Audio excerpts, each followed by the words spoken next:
이 믿음의 중량이라고 하는 것은, 믿음은 하나님이 가장 기뻐하신 것이죠. 믿음이 없이는 하나님을 기쁘시게 할 수 없다, 이런 말씀을 히브리서 11장 6절에 가르쳐 줬어요. 그래서 기독교에서 가장 신앙의 첫 출발이 믿음이에요. 그래서 이 믿음으로 시작해서 우리는 믿음으로 끝나는 겁니다.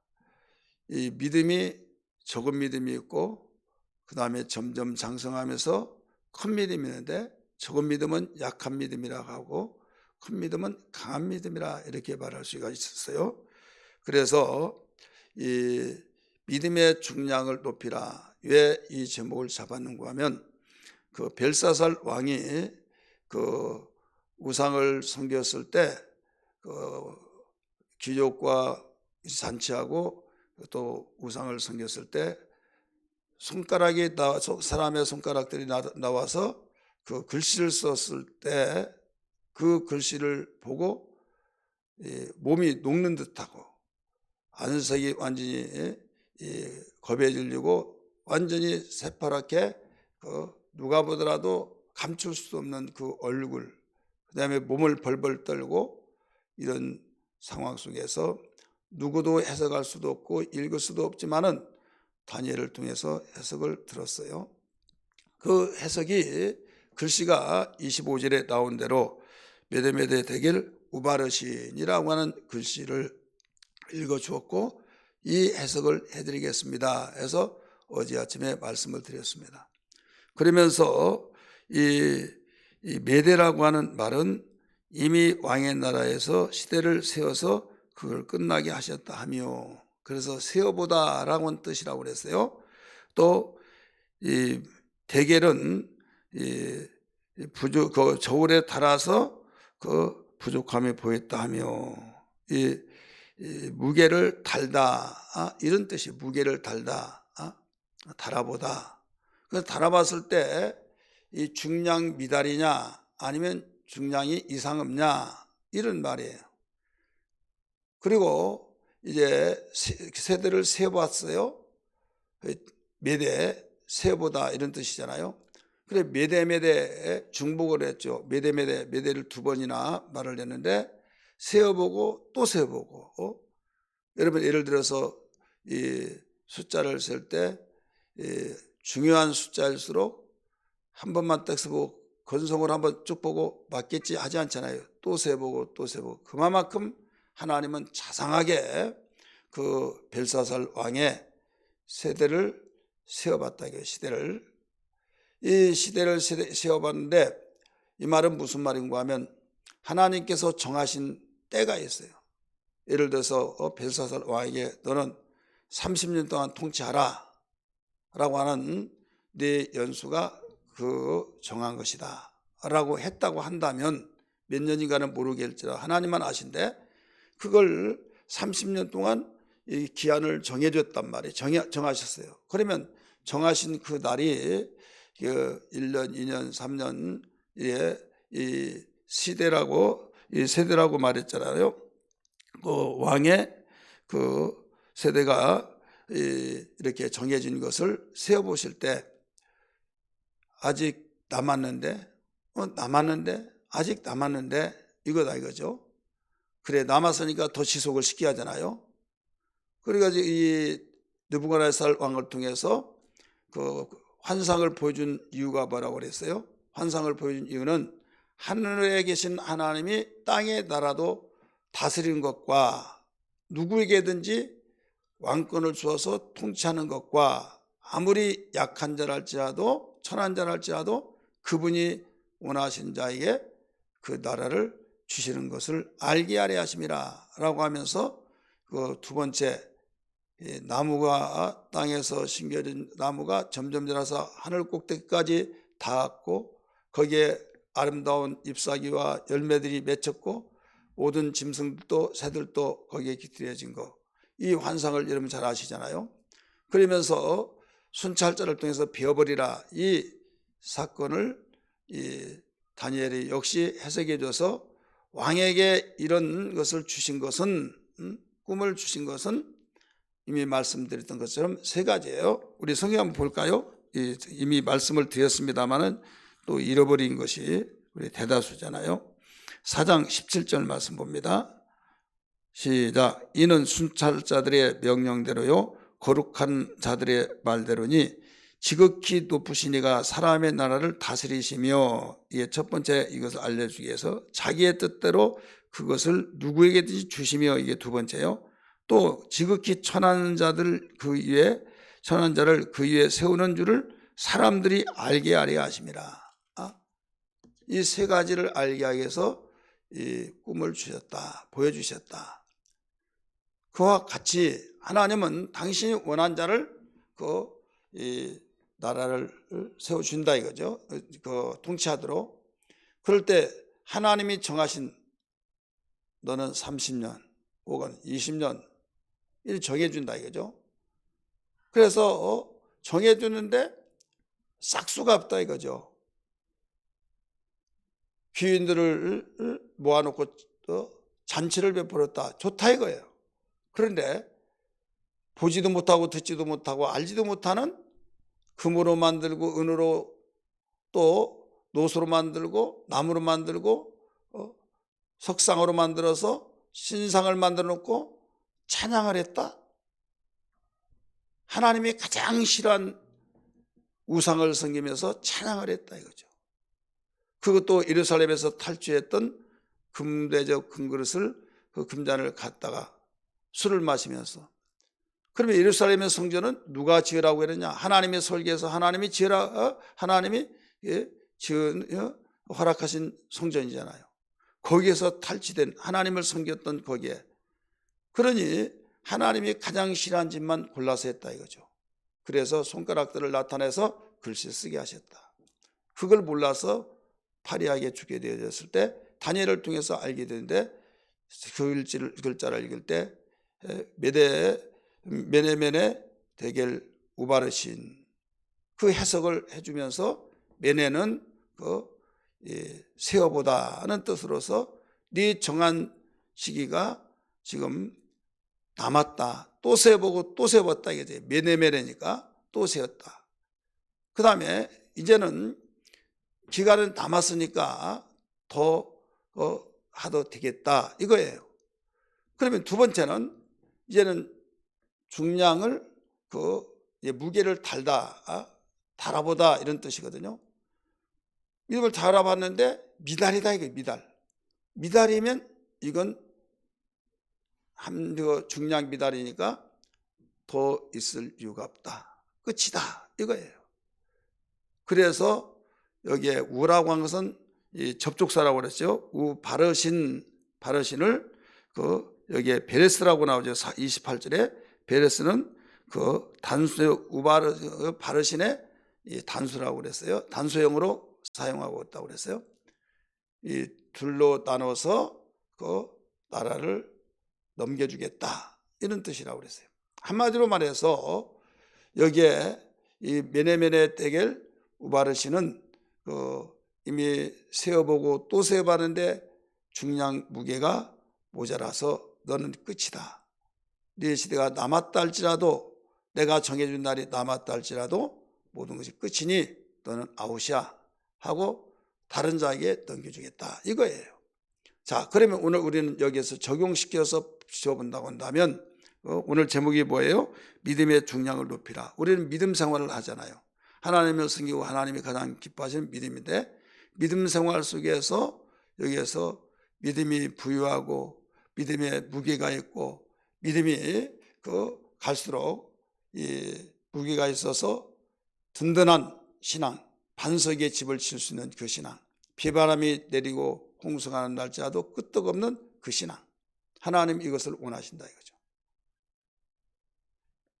미국에 태풍이 일어나면 막 지붕이 날라고 집이 막 다 산산조각처럼 날아가 버립니다. 왜 그럴까요? 목조 건물이기 때문에요. 목조 건물로 든든하게 연결 지어서 든든하지만은 태풍을 이겨낼 수가 없다. 태풍에 비하면 이게 약하다 이거죠. 근데 그런 와중에도 견뎌내는 집들이 있다 이거죠. 시멘트 콘크리트를 통해서 지은 집은 끄떡없다 이거죠. 그러니까 그만큼 똑같은 자리에서 똑같은 집이라 할지라도 무게가 있는 시멘트로 지은 집은 견뎌내고 그 나무로 지은 집은 무게가 없기 때문에 날아가 버리듯이 우리에게 하나님이 모든 태어나면서부터 너는 몇 년까지 살아서 복된 삶을 살아라, 하나님이 정하신 우리의 수명이 있다 이거죠. 그 수명은 나도 모르고 여러분도 몰라요. 오직 하나님만 알아요. 그런 사람은 어떤 사람은 빨리 죽기도 하고 어떤 사람은 늦게 죽기도 하고 이렇게 말하죠. 그런데 여기에서 우리는 오늘 본문의 말씀에서 비춰본다고 한다면 굉장히 중요한 사건인데, 하나님께서 생명을 주관하시고 하나님께서 하나님 오라 하셨으니까 간다. 그 말은 절대적인 맞아요. 그런데 문제가 생겨요. 뭐냐면 하나님이 이런 것을 왜 줬다가 빨리 들어가냐, 그래서 나는 그런 하나님 이해할 수가 없다, 이런 가르쳐 줄 수 있죠. 이때 성경의 전체적인 전반적으로 본다고 한다면 하나님이 이미 그 정하신 몇 년인가는 모르겠지만은 정하시는데, 에베소 6장 4절의 말씀 보면 이런 말씀이 나와요. 부모에게 공경하는 자는 네가 잘 되고 장수하리라, 오래 살리라 그래요. 오래 살리라. 그러면 수명을 수명을 연장시켜 줬단 말인가? 그게 아니라 정한 때까지 다 오래 살게 해주겠다 이거예요. 보장해 주겠다 이거예요. 정한 때까지. 예를 들어서 70이다. 그러면 어떤 사람은 80도 되고 어떤 사람은 90도 되고 그럴 거 아니에요. 그런데 그 사람은 바로 정한 그 80이라고 하면 80까지 다 살게 해주겠다 이런 말이에요. 근데 그 이전에 죽는 사람이 있죠. 왜 그러냐? 그 이유는 우리의 이 물리적인 면에서, 가시적인 측면에서 보면 병들어서 그렇고 운동을 하지 않아서 그렇고 몸 관리를 하지 않아서 이래서 교통사고를 했고 이래서 저래서 다 이유가 있어서 다 누구든지 이래서 빨리 죽었다 이렇게 말하잖아요. 맞아요. 우리 인간은 가시적으로 보고 판단하고 통계 데이터를 내서 말하기 때문에 그렇습니다. 그러나 사자굴 속에 던져졌을 때 사자굴 속에 던지면 죽어야 하잖아요. 불 속에 던져서 죽어야 하잖아요. 다윗이 왕의 3,000명의 수비대에 의해서 죽이려고 왕이 그랬으니까 얼마든지 잡혀 죽어야 하잖아요. 근데 피난처가 되어 주셨고 보호자가 되었고 하나님이 모든 그들을 살려내셨던 것처럼, 그렇기 때문에 하나님이 보실 때에 정한 이 때가 아직 남아있다. 그러니 또 이제는 매대 대결로 재어봤다. 믿음의 그 무게가 미달이 아니다. 믿음의 무게가 아주 든든하게 되어 있다 이거죠. 그래서 큰 믿음, 강한 믿음, 이런 믿음이 되었기 때문에 내가 책임지고 약속대로 너를 보호하마 이거예요. 그렇기 때문에 우리는 믿음의 중량을 높여야 된다 이거죠. 믿음의 중량을 높이면 하나님이 정한 그때까지 보호를 받고 하나님께서 모든 것을 책임지신다 이겁니다. 이미 말씀드린 바와 같이 믿음의 중량을 높이는 이유가 뭐냐? 두 가지예요. 하나님이 정하신 축복의 때를 다하기 위해서, 하나님이 정하신 축복 때를 다하기 위해서, 다른 말로 말한다면 단축시키지 않기 위해서 우리는 성경을 통해서 26절에서 28절 가르쳐 주고 있죠. 그 다음에 두 번째는 하나님께 영광을 돌리기 위하여서, 벨사살 왕이 하나님께 영광을 돌리지 아니했기 때문에 너는 중량을 달아봤더니 너는 모자란 것이다. 네 때를 봤을 때 모자라기 때문에 너는 더 이상 지속시킬 이유가 없다. 끝이다. 말씀했다 이거죠.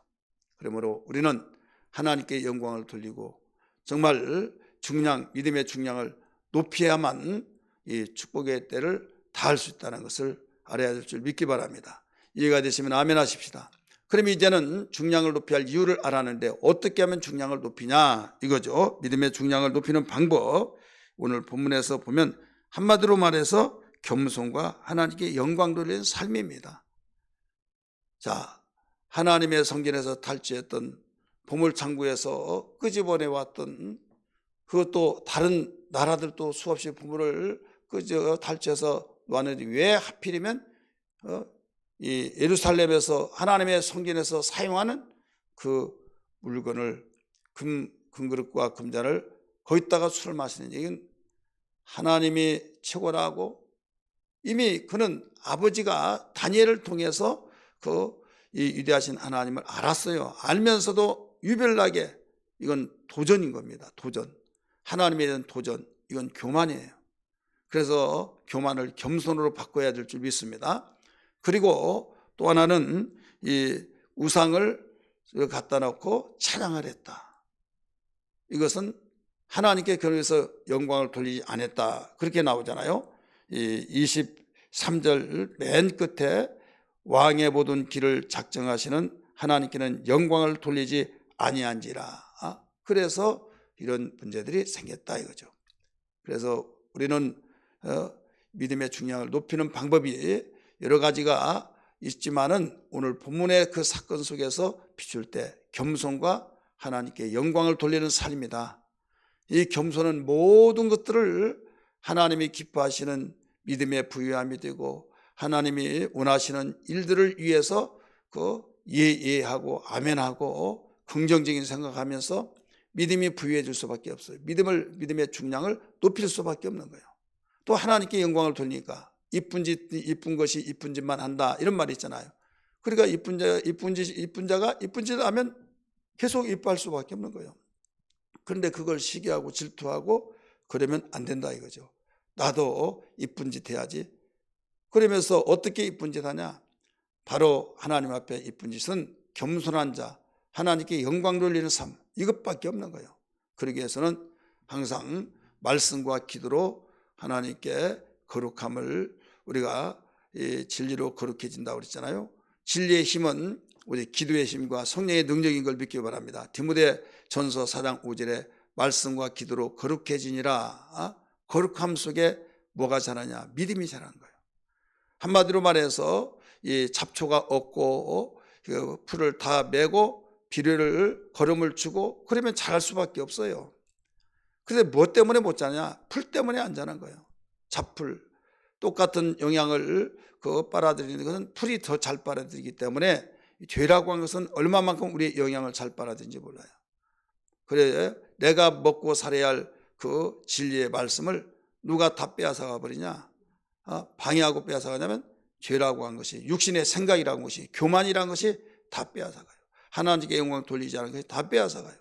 그래서 말씀과 기도로 우리가 거룩해지는 삶 속에서 아멘 아멘 하면서 기도하며 살아가는 그 사람에게는 오직 믿음이 부유해지고 하나님께 영광을 돌리게 됩니다. 이게 바로 겸손한 신앙이요 하나님께 영광 돌리는 삶이라는 걸 믿기 바랍니다.